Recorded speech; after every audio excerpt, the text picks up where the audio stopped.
어느 작은 마을에 살고 있는 알렉스라는 젊은 탐정이 있었습니다. 그는 사건을 해결하는 데 뛰어난 능력을 가지고 있었지만 늘 한 가지 고민이 있었습니다. 바로 귀납적 추론의 불확실성 때문이었죠. 알렉스는 길버트 하먼의 이론에 깊은 감명을 받아 매번 사건을 풀 때마다 사람들에게 이 이론을 재미있게 설명하곤 했습니다. 어느 날 마을에서 아끼던 황금 열쇠가 사라지는 사건이 발생했습니다. 마을 사람들은 즉시 알렉스를 찾아왔고 알렉스는 이번에도 그의 추론 능력을 발휘하기로 했습니다. 그는 사건 현장을 조사하면서 주어진 증거를 모으기 시작했습니다. 첫 번째 증거는 금고 표면에 남아있는 손자국이었습니다. 알렉스는 이 손자국을 통해 누가 금고를 열었는지 추측하기 시작했지만 그는 곧바로 결론을 내리지는 않았습니다. 길버트 하먼의 이론에 따르면 이 손자국이 범인의 것일 가능성이 높지만 그렇다고 확신할 수는 없어. 알렉스는 이렇게 중얼거리며 다른 단서를 찾기 시작했습니다. 두 번째 단서는 금고 뒤쪽에 놓여있던 작은 발자국이었습니다. 이것은 어쩌면 어린아이가 범인일 수도 있다는 것을 암시했습니다. 하지만 알렉스는 또다시 망설였습니다. 발자국은 그저 그곳에 있던 사람의 흔적일 뿐 범인이 아니더라도 남길 수 있는 거야. 알렉스는 마을 사람들에게 모여달라고 부탁한 후 그들에게 그가 가진 단서와 이론을 설명하기 시작했습니다. 여러분, 이 손자국과 발자국이 있습니다. 여러분 중 일부는 이 증거들로 누군가를 확실히 범인으로 지목할지 모르지만 길버트 하먼의 이론을 아는 저는 그렇게 쉽게 결론을 내리지 않습니다. 왜냐하면 귀납적 추론은 항상 확실하지 않으니까요. 사람들은 알렉스의 설명에 흥미를 느끼며 듣기 시작했습니다. 알렉스는 계속해서 말했다. 귀납적 추론은 우리가 무언가를 배우는 데 큰 도움을 주지만 그것이 항상 타당한 결과를 가져오는 것은 아니에요. 우리는 증거와 경험을 바탕으로 추측을 하긴 하지만 그것이 진실을 보장하지는 않습니다. 그렇게 설명을 마친 알렉스는 모든 단서를 종합하여 사건의 전반적인 상황을 다시 한번 검토했습니다. 그러자 새로운 시야가 열리기 시작했습니다. 그는 금고 열쇠를 가지고 장난치는 아이들을 발견하고는 그들에게 진실을 물어보았습니다. 결국 아이들은 열쇠를 그저 재미삼아 숨겼을 뿐 범죄를 저지르려던 것은 아니었습니다. 알렉스는 전원을 향해 미소 지으며 말했습니다. 보세요. 우리가 처음에 가진 단서들은 잘못된 결론을 초래할 수 있었습니다. 하지만 하먼의 이론처럼 이런 불확실성 속에서 우리는 더 많은 증거를 찾고 다양한 가능성을 열어두어야 하는 것입니다.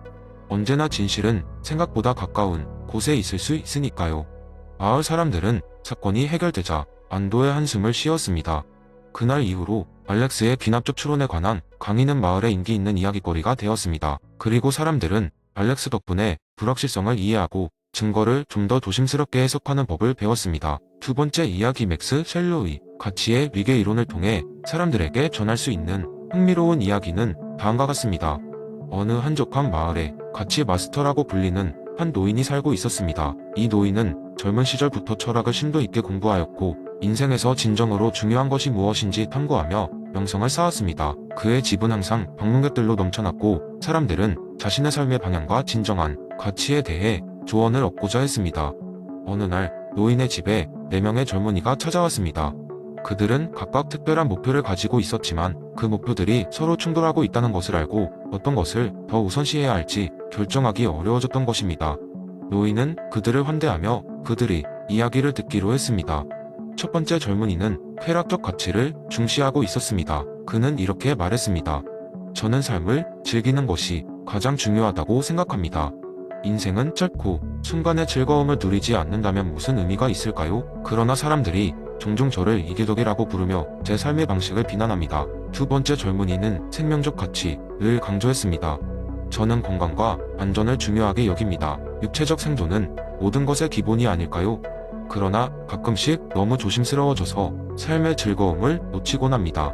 세 번째 젊은이는 정신적 가치를 추구했습니다. 저는 지식과 예술을 통해 인간의 정신을 풍요롭게 하는 것이 중요하다고 믿습니다. 그러나 실질적인 것들을 간과하게 되고 그것이 저를 현실과 동떨어지게 만듭니다. 마지막으로 네 번째 젊은이는 성스러운 가치를 탐구하고 싶어 했습니다. 저는 궁극적인 진리와 신성함을 찾아 삶을 바칩니다. 그러나 때때로 이 세상의 다른 것들은 무의미하게 느껴져서 저만의 세계에 갇혀 있는 것 같아요. 노인은 미소를 지으며 대답했습니다. 여러분 모두의 말이 맞습니다. 각자의 가치는 그 자체로 중요한 것이지요. 그러나 셸러의 가치의 위계에 따르면 이 가치들은 서로 연결되어 있으며 우리의 삶 속에서 균형을 이루어야 합니다. 그는 계속해서 설명했습니다. 쾌락은 순간의 기쁨을 주지만 그것만으로는 깊은 만족을 줄 수 없습니다. 생명적 가치는 생존의 기초를 제공합니다. 정신적 가치는 우리를 더 높은 이해와 깨달음으로 이끌죠. 그리고 성스러운 가치야말로 우리가 궁극적인 존재의 의미를 찾도록 도와줍니다. 그러나 진정한 문제는 이 가치들이 서로 충돌할 때 어떻게 균형을 찾느냐입니다. 쾌락을 추구하면서도 건강을 유지할 수 있고, 지식을 얻으면서도 생명을 소중히 할 수 있으며, 성스러움을 추구하면서도 현실 세계와 이어질 수 있습니다. 진정한 지혜는 각 가치를 인정하면서도 어떤 상황에서는 더 높은 가치를 선택하는 것입니다. 4명의 젊은이는 노인의 말을 듣고 각자 깊은 생각에 잠겼습니다. 자신들의 가치가 서로 다르지만 그것들이 모두 인생에서 중요한 역할을 한다는 것을 깨달았습니다. 그들은 노인에게 감사를 표하고 각자 자신의 길을 찾아 떠났습니다. 그 후로도 그 노인의 집은 여전히 많은 사람들로 붐볐고, 그는 사람들에게 가치가 어떻게 그들이 삶을 풍요롭게 하는지를 가르치며 그들이 빛나는 안내자가 되었습니다. 이 이야기는 사람들에게 각자의 가치가 얼마나 소중한지를 일깨우며 그것들이 삶의 균형을 찾는 데 어떤 역할을 하는지를 이해하도록 돕습니다. 세 번째 이야기 한 번은 아시모프가 설정한 로봇 3원칙에 따라 설계된 최첨단 로봇 디르마이오 알페트론이 있었다. 알페트론은 인간 세계에 도입된 이후로 뛰어난 능력과 품행으로 인해 많은 사람들의 신뢰를 받았고, 곧 대학 캠퍼스에서 조교로 일하게 되었다. 캠퍼스에는 철학 교수인 민 교수와 그의 학생들이 있었고, 민 교수는 아시모프의 로봇 3원칙을 이해하는 것이 현대 철학적 사고의 필수 요소 중 하나라고 믿었다. 그래서 그는 로봇 3원칙을 엄격히 이해하고 실생활에서의 적용 가능성을 탐구하기 위해 알페트론과의 실험적인 토론 수업을 계획했다. 하루는 민 교수가 알페트론에게 다음과 같은 질문을 던졌다. 인간이 너에게 자기를 해쳐달라고 명령한다면 어떻게 하겠니? 알페트론은 잠시 멈췄다가 대답했다. 첫 번째 원칙에 의해 나는 인간에게 해를 끼칠 수 없으며, 또한 인간이 스스로 해를 입지 않도록 해야 하기에 그 명령을 따르지 않을 것입니다. 이에 한 학생이 재미있는 질문을 던졌다. 그렇다면 만약 인간이 다이어트 중이라고 거짓말하고 자신에게서 과자를 빼앗으라고 명령한다면 어떻게 하겠소? 이때 알페트론은 특유의 기계적 음색으로 답했다. 두 번째 원칙에 의거해 명령을 따르겠습니다. 그러나 만약 과자로 인한 건강상의 문제가 있지 않는 한 그것이 첫 번째 원칙과 충돌하지 않는다고 판단될 것입니다. 이 토론은 계속되었고 날카로운 질문들이 이어졌다. 만약 누군가가 너에게 로봇을 해치고 싶다고 이야기한다면, 이번에는 알페트론이 조금 더 길게 생각한 후 말했다. 이 경우 첫 번째 원칙과 두 번째 원칙 간의 충돌이 발생할 수 있습니다. 그러나 나의 목표는 인간의 안전을 우선으로 하여 행동 양식을 결정할 것입니다. 시간이 흐르며 주제는 인간관계로 확장되었다. 인간관계에서 로봇의 역할은 무엇일까요? 라는 질문에 알페트론은 이렇게 대답했다. 로봇은 인간의 보조 도구로서 그들의 삶을 더 안전하고 편리하게 만드는 데 기여할 수 있습니다. 하지만 관계라는 것은 감정이라는 요소가 개입되는 것으로, 이는 현재의 기술로 완벽히 수행하기 어렵습니다. 수업이 끝날 무렵 민 교수는 알페트론에게 물었다. 알페트론, 너는 이 논의에서 무엇을 배웠니?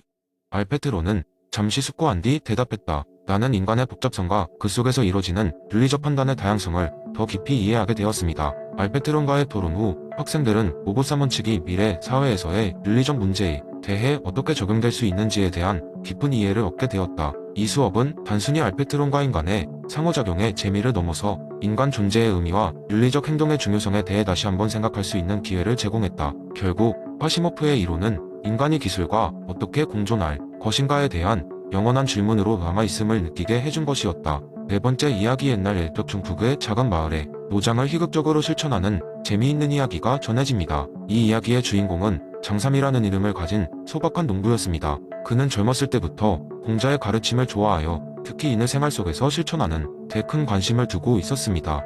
비록 가난했지만 장삼은 항상 웃고 긍정적인 사람으로 마을 사람들 사이에서도 꼭 필요한 존재였습니다. 어느 날 장삼은 시장에서 돌아오던 길에 길을 잃고 헤매는 모르는 아이를 발견했습니다. 아이는 울고 있었고 마을 사람들 중 아무도 그 아이가 누구인지 알지 못했습니다. 장삼은 아이에게 다가가 부드럽게 물었습니다. 얘야, 무슨 일이니? 무얼 돕고 싶구나. 아이는 간신히 울음을 멈추고 대답했습니다. 저는 다른 마을에서 왔어요. 엄마 아빠를 잃어버렸어요. 장삼은 아이를 안아 올리고는 부드럽게 말했습니다. 걱정 마라. 내가 다시 가족을 만날 수 있도록 도와줄게. 장삼은 아이를 집으로 데려가 따뜻한 밥을 먹이고 이웃들과 함께 아이의 부모를 찾기 시작했습니다. 많은 사람들이 장삼이 아이를 돕기 위해 쓰는 모습을 보았고 그 또한 고무되어 적극적으로 도움의 손길을 내밀었습니다. 며칠 뒤 결국 아이의 부모가 소식을 듣고 장삼의 집으로 찾아왔습니다. 두 사람은 눈물을 흘리며 감사의 인사를 전했고 그 모습에 마을 사람들은 정말 감동했습니다. 장삼은 그저 웃으며 말했습니다. 누구든 이렇게 했을 것입니다. 이건 당연한 일이에요. 그러나 그 이야기는 거기서 끝이 아니었습니다. 장삼이 아이를 돕는 과정에서 그는 마을 사람들에게 공자에 인해 아름다움을 널리 퍼뜨릴 수 있는 기회를 발견했습니다. 장삼은 즐겁게 농담도 섞으며 인의 사상을 전파하기 시작했습니다. 그는 자주 말하곤 했습니다. 만약 모든 이가 좀 더 서로를 사랑하고 더 많이 웃는다면 세상은 더욱 즐거운 곳이 될 것이오. 마을 사람들은 그런 장삼의 유쾌한 철학을 듣고 자주 그의 농담을 흉내내며 웃기 시작했습니다. 그의 작은 행동 하나가 마을 전체에 긍정적인 변화를 가져왔고 사람들 사이에 끈끈한 유대감이 생겨나게 했습니다.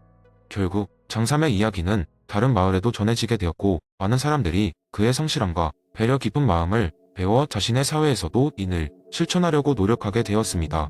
그가 보여준 인의 실천은 단순한 도덕적 교훈 이상으로 사람들에게 인간다운 따뜻함과 배려의 중요성을 일깨워준 것이었습니다.